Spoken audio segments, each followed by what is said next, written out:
Hi guys, welcome to English 101. It's Shirley. I hope you're all doing well.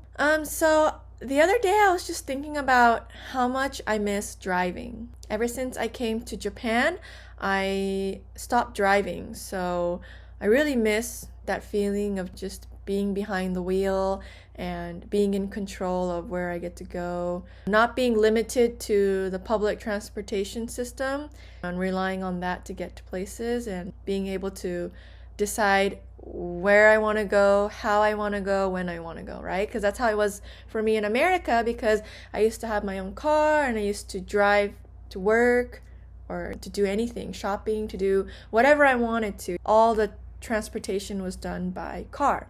So I really miss that. And I actually have an American driver's license that I can convert to a Japanese driver's license a lot easier than trying to get a whole new Japanese driver's license.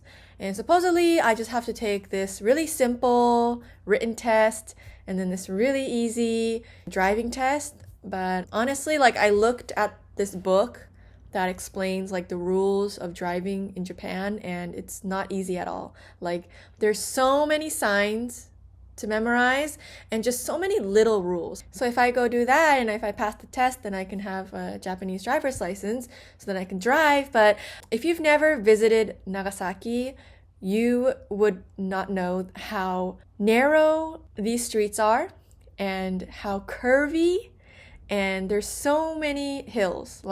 Because we're a prefecture full of mountains, and then they built roads on those mountains, and very narrow streets and a lot of curves. So even if I get my Japanese driver's license, I don't think I would want to drive in Japan. So it's something to think about. But I do have to hurry, because once my American driver's license expires, I wouldn't be able to convert it anymore. So that means I would have to do the whole process just like getting a normal Japanese driver's license.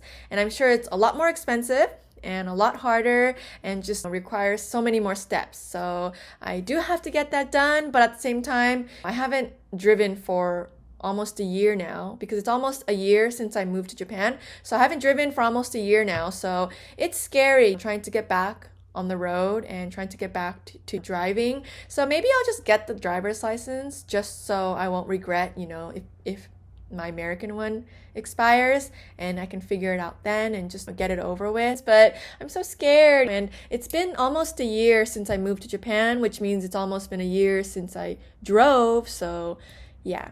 But anyways, so my point is, I miss driving.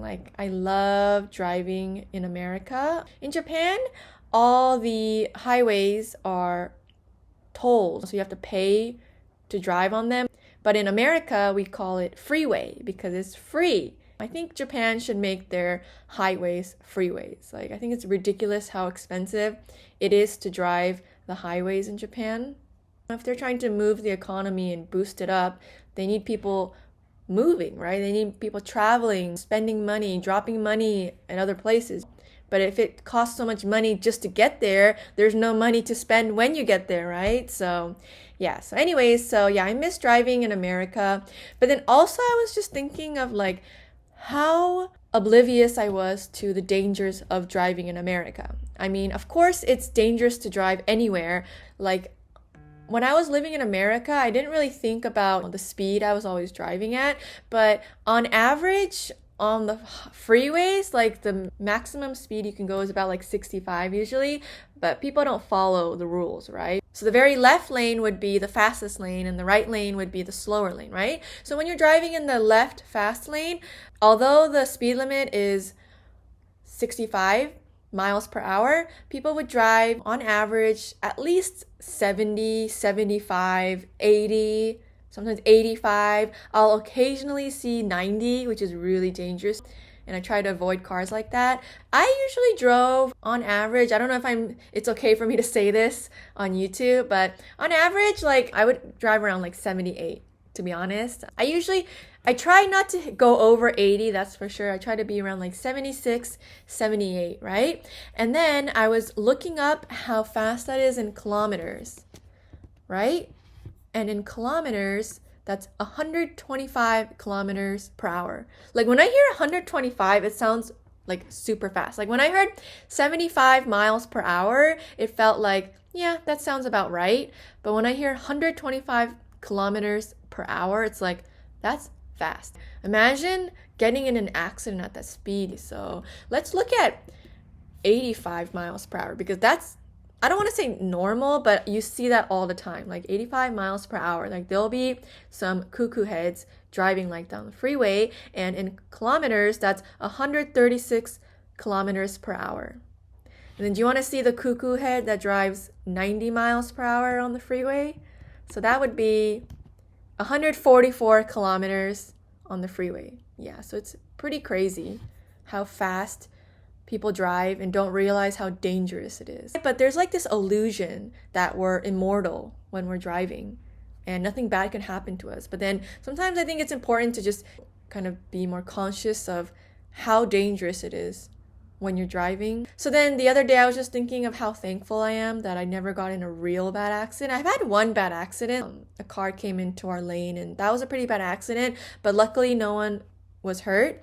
Let's just see the local roads too. So in America, like California, in the city that I lived, the maximum speed on a local road, usually I think it's like 35, 20, 25 in like a school zone or like a residential area.